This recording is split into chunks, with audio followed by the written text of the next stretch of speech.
Você já ouviu falar sobre o temor reverencial?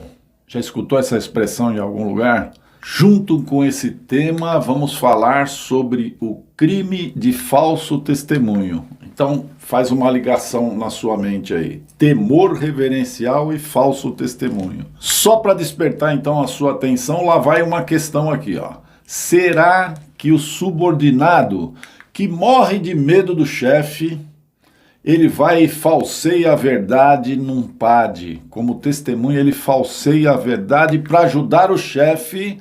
Será que ele pode ser condenado pelo crime de falso testemunho, já que o chefe obrigou ele a mentir? Disse que se não ele não fizesse, iria prejudicá-lo? Então, eu estou falando daquele chefe déspota, aquele desequilibrado que vive ameaçando os subordinados e é considerado uma pessoa perigosa. Perigosa para quê? Para a carreira do funcionário. Ele já inventou histórias lá que serviu de PAD, né, para as pessoas serem processadas na sessão. Assiste esse vídeo até o final que eu vou te ensinar como é que isso funciona, esse temor reverencial, e o que é que você pode fazer para você evitar essa situação que é muito comum nos dias de hoje.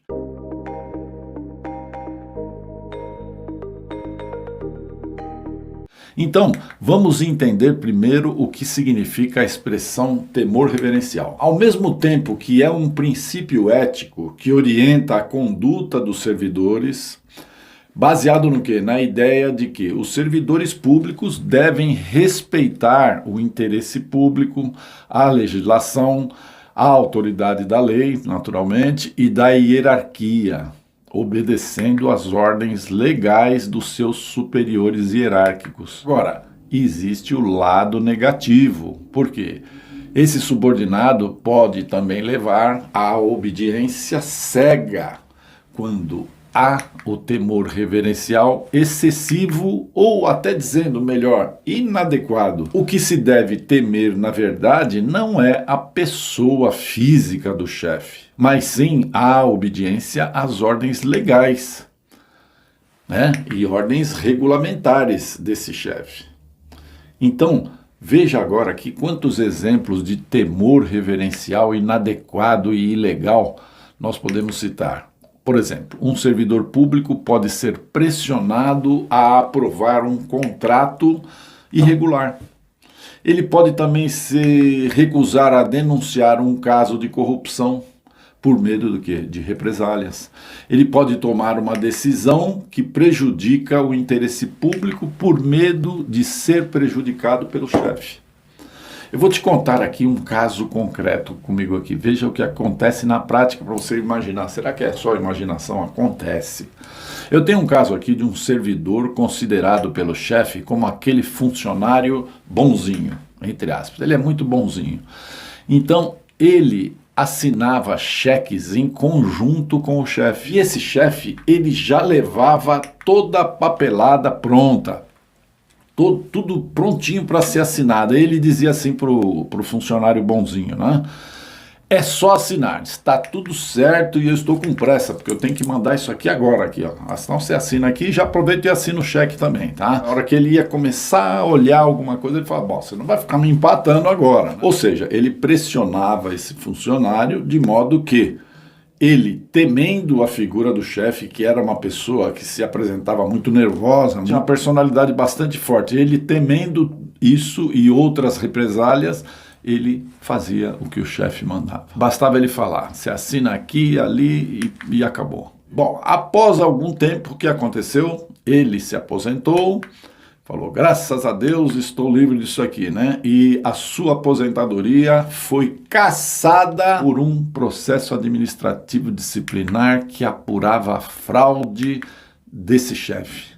Pelo fato dele assinar documentos juntos com o chefe, ele também teve a aposentadoria cassada. Graças a Deus conseguimos reverter isso na justiça e somente o chefe acabou sendo demitido. Isso é uma exceção à regra. Isso é uma exceção à regra. é que a conduta desse funcionário bonzinho, ele tinha uma conduta que era conhecido por todos, ele obedecia cegamente. Tem que tomar muito cuidado com isso, tá? Então vai aqui algumas dicas para você evitar os pontos negativos do temor reverencial. O servidor público, ele deve conhecer e estar consciente de seus direitos e deveres. Ele tem que ter consciência do direito de questionar ordens que sejam ilegais e obscuras e não atendê-las. Para isso ele tem que fazer o quê? Ele tem que conhecer as leis e os regulamentos, né? Esses regulamentos que regem a sua atuação do dia a dia, ele tem que conhecer, não tem como não conhecer. O desconhecimento disso, por si só, já é uma falta disciplinar punível. Então o servidor deve saber o que é esperado dele e quais são as consequências, né, das suas ações e omissões. Então tenha certeza, olha, aqui a dica maior, tenha certeza que se você agir assim, você for um funcionário questionador, um funcionário que não faz qualquer coisa que se manda antes de entender. Isso eu não estou ensinando aqui ninguém a respeitar ordens, né? Mas você tem que saber o que é que você está fazendo. Se você agir dessa forma que eu acabei de falar aqui agora, você não será procurado por esse tipo de chefe transgressor. Ele vai temer sim ser denunciado por você e vai procurar outra vítima que seja displicente e temeroso, né? Ele vai procurar um funcionário bonzinho. Então, fica aqui a dica. Agora, então, nós vamos falar como uma testemunha pode ser afetada pelo temor reverencial.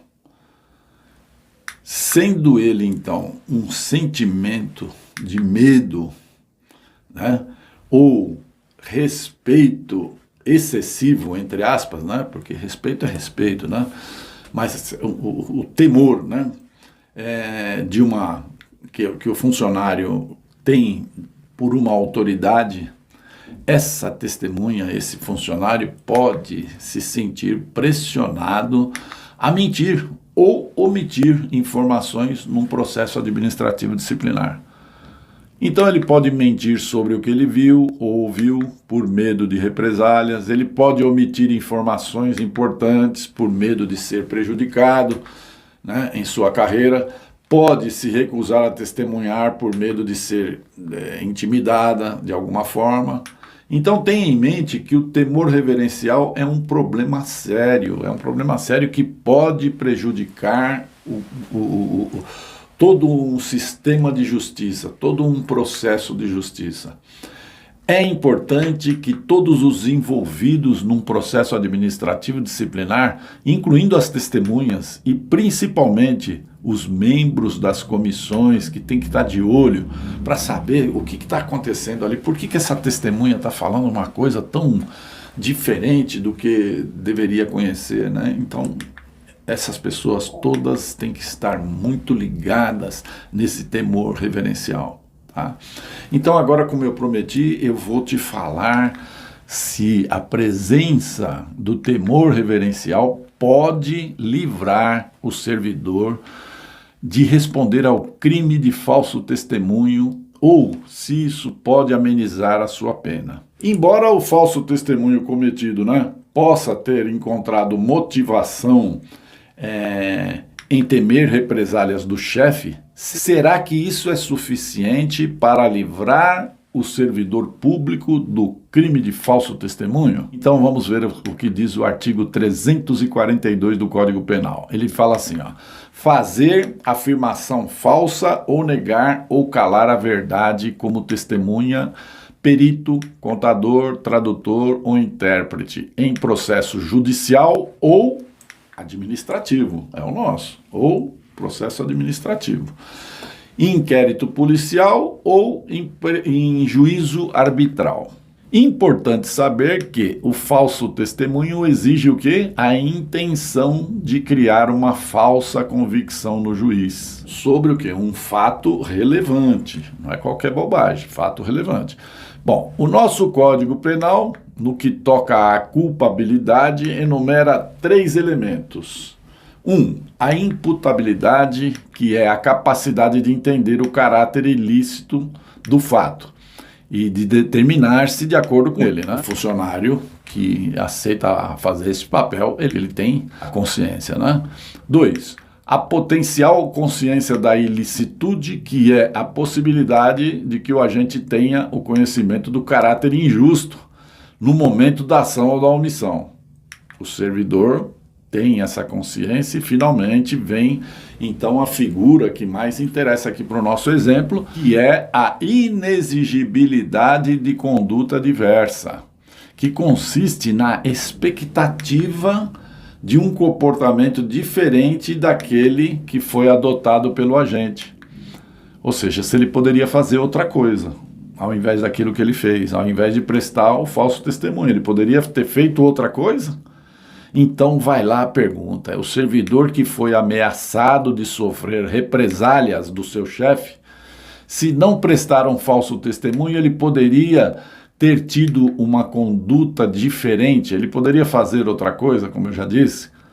Essa coação do chefe era irresistível, ele não poderia fazer outra coisa. Então vejamos agora o que diz o artigo 22 do Código Penal. Diz assim, ó: se o fato é cometido sob coação irresistível ou em estrita obediência à ordem não manifestamente ilegal. Não é o caso nosso aí, ele está chamando o cara para falsear, então ela é manifestamente ilegal. De superior hierárquico, só é punível o autor da coação. Nossa doutrina afirma o quê? Afirma que não é punível o fato cometido sob ameaça de sofrer ofensa certa, iminente e grave, a direito seu mesmo ou de alguém ligado por laços de afeição, e não sendo razoável exigir-se conduta diversa. Ou seja, não pode ser razoável exigir outra conduta. Vai se ligando aí no nosso exemplo. Seria razoável exigir outra conduta ou não? Para chegar no final na resposta. Vamos em frente. Pune-se o autor da ameaça, no caso ali o chefe, né, se não for exigida uma outra conduta do funcionário que falseou a verdade. Agora então resta reconhecer. Vamos lá, vamos reconhecer que essa ameaça, essa coação contra o servidor feita pelo chefe, a fim de que ele prestasse um falso testemunho, era apenas de cunho moral, não era física, não tinha uma faca ali, uma arma, né? Ou seja, de cunho moral. Pois se fosse física a coação, né, seria assim irresistível, retiraria a própria voluntariedade do comportamento, deixando de haver, de acordo com a doutrina, né, uma conduta propriamente dita, né?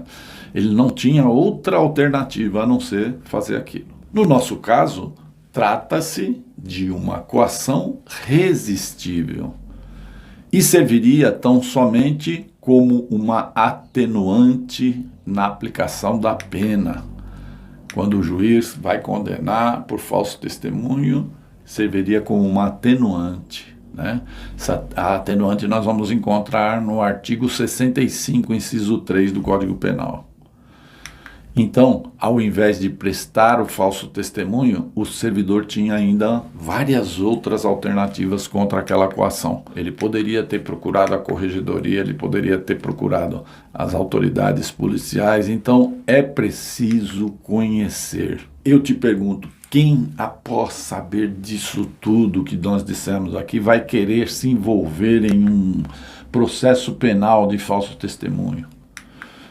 Então entenda que o temor reverencial pode ser considerado uma circunstância atenuante da pena, mas nunca vai ser suficiente para absolver o servidor público do crime de falso testemunho.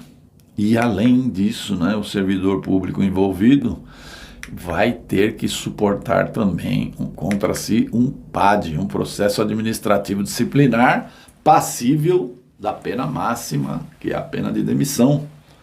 Por quê? Por ser considerado uma conduta de extrema gravidade, já que é considerado também crime. Então é importante que os servidores públicos estejam conscientes dos riscos de mentir ou omitir informações em um PAD, quer por coação, quer seja para ajudar um amigo. É fria, não entra nessa fria, né? Se um advogado chegar para você e falar, olha, você vai falar isso, aquilo, não entra nessa fria. A testemunha está lá para dizer, né, o que sabe. Se você, funcionário, se sentir pressionado a mentir ou omitir informações, procure o apoio de um advogado para uma orientação baseada no caso concreto. Como ele vai se livrar dessa? Em alguns casos pode ser necessário fazer o registro dessa ameaça nos órgãos corregedores, nas ouvidorias e até mesmo através de boletim de ocorrência policial com abertura de inquérito policial. Então fique atento, fique atento. Se você gostou desse tema, por favor, dê um like para ajudar o nosso canal a divulgar esse conteúdo. São vídeos assim que você vai ver sempre aqui no nosso canal. Temos dezenas de vídeos e conteúdos semanais inéditos. Se inscreva então nesse instante para que você receba as notificações sobre temas de suma importância para o funcionário público. Dá uma olhada na playlist que nós temos no nosso canal. Sobe lá e dá uma olhada na playlist. Você vai encontrar lá um rico conteúdo. Todos os vídeos de interesse do servidor público. É algo fantástico. Vai lá que você vai ver que eu não estou mentindo. Você quer ajudar um colega de serviço? Compartilhe com ele e com os seus grupos de WhatsApp, os grupos de funcionários públicos. Aí certamente você vai ajudar muita gente. Por hoje é só, então eu me despeço aqui com um grande abraço para você e até o nosso próximo encontro aqui cheio de informações novas. Um abraço.